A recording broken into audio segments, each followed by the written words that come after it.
Hi friends, इस video में हम बात करेंगे आज की कुछ इंटरेस्टिंग बिजनेस न्यूज़ के बारे में। तो सबसे पहले इंटरेस्टिंग बिजनेस न्यूज़ या रिलेवेंट बिजनेस न्यूज़ ये है कि इंडिया का जो सर्विस सेक्टर का ग्रोथ है वो इसके अंदर मार्च मंथ के अंदर 14 मंथ्स लो है। और उसका अंडरस्टूड रीज़न भी है क्योंकि ये जो वेस्ट एशिया कॉन्फ्लिक्ट की वजह से वन इस ओवरऑल जो चीज़ों के इनपुट के कॉस्ट बढ़ गए हैं और नए ऑर्डर नहीं आ रहे हैं। तो that something was expected, but this is really bad. Second is जो अपनी एफएम है Nirmala Sitharaman, she made a statement categorically कि ये जो वेस्ट एशिया का कॉन्फ्लिक्ट है वो ये वन टाइम ना रह के सिस्टमेटिक इशू हो गया है। तो government is working on different initiative in terms of making sure कि हम एनर्जी सेल्फ सफिशिएंट हो। We have the relevant tyre for energy oil, we have should have a relevant tyre for fertiliser and those things. So government is working on those things. So that's something interesting to see, because अगर एकदम makeshift काम करेंगे कि बस short term capture करना है तो again there will be some और अदर इशू, बिकॉज ये जियो पॉलिटिकल तो कहीं जाने वाले नहीं है। कभी रशिया यूक्रेन है, कभी ईरान और वो आपके what to call USA and all those things are there. So this is interesting. Third is इसी से रिलेटेड जो वेस्ट एशिया क्राइसिस की वजह से छोटी कंपनीज के काफ़ी कॉस्ट बढ़ गए हैं और वो सप्लाईज भी नहीं आ रही है, मैन्युफैक्चरिंग भी नहीं कर पा रही है। तो उस वजह से उन्होंने गवर्नमेंट को रिक्वेस्ट किया है कि इसको उनके लिए कोविड की तरह इसको फोर्स मेजर डिक्लेयर कर दो। What is mean by force majeure? इसके अंदर ये है कि अगर कोई कंपनी सप्लाई नहीं कर पा रही है, टाइमली सप्लाई नहीं कर पा रही है या प्राइस बढ़ा रही है तो उनके लिए उन्हें रिलैक्सेशन दिया जाता है। तो that's what they are requesting. Government is thinking about it because considering these things are beyond their control, तो they can't help it just to keep the business continue.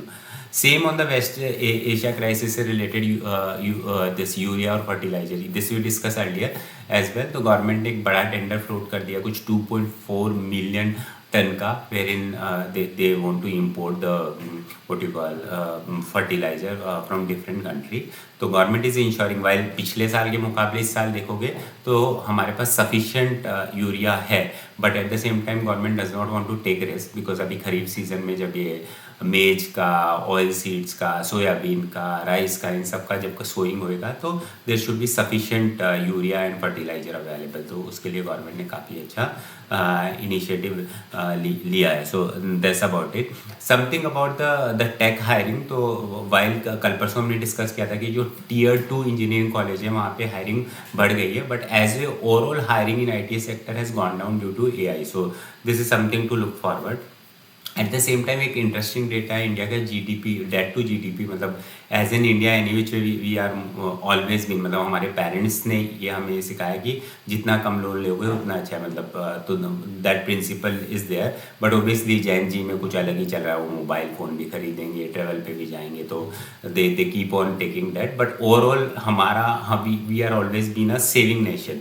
तो उस पर्सपेक्टिव से अगर हम देखेंगे तो हमारा जो डेट टू GDP रेशो है वो कुछ 81% है, वर्सेस द ग्लोबल इकोनॉमी में देखेंगे सारे कंट्रीज के डेट और सारे कंट्री की GDP को मिला लेंगे तो डेट इज एट 95%। तो from that perspective we are quite conservative country and quite good when it comes to the balance sheet thing.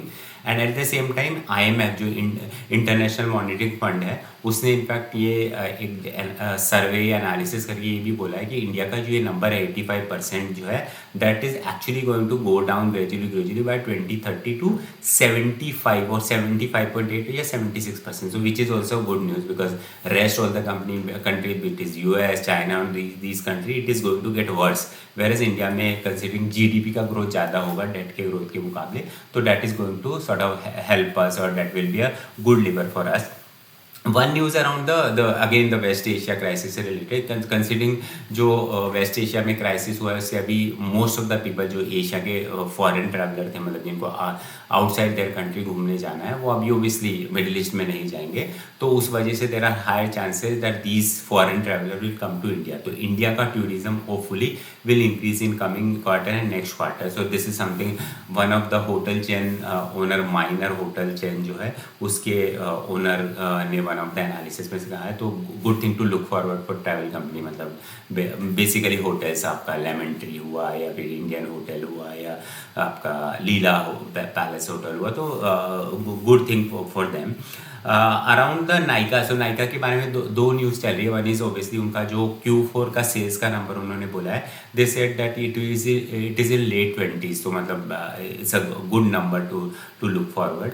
While उनका वैल्यूएशन इतना हाई है कि this also not justify, but ठीक है. At the same time they have confirm that they are planning to buy the Deepika Padukone का जो startup था 82 degree Fortnite और समथिंग लाइक दैट. सो वो they are planning to buy, because वो उस brand में बहुत कुछ हो नहीं रहा था, मतलब कुछ 14-15 करोड़ के सेल है और उतना ही उसमें लॉस है.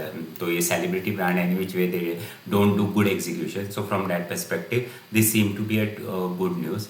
One thing about weather, of late आपने देखा है लास्ट वीक में काफ़ी अनसीजनल रेन हुई है, ओले पड़े हैं उस वजह से. तो उस वजह से वीट एंड ऑनियन की क्रॉप ख़राब हो गई, तो उससे मतलब करीब 1 to 2% क्रॉप ख़राब हो गई है, which will impact their value and inflation and those kind of things. One thing about the national highway construction, तो पहले नेशनल हाईवे कंस्ट्रक्शन में there was mandate that highway should get complete in 30 months, but government ने वो period बढ़ा के अब 72 months कर दिया है, just to increase the quality of highway and those kind of things. So in a way good thing to happen. So these were the few interesting news which I felt like to share with you. Thank you.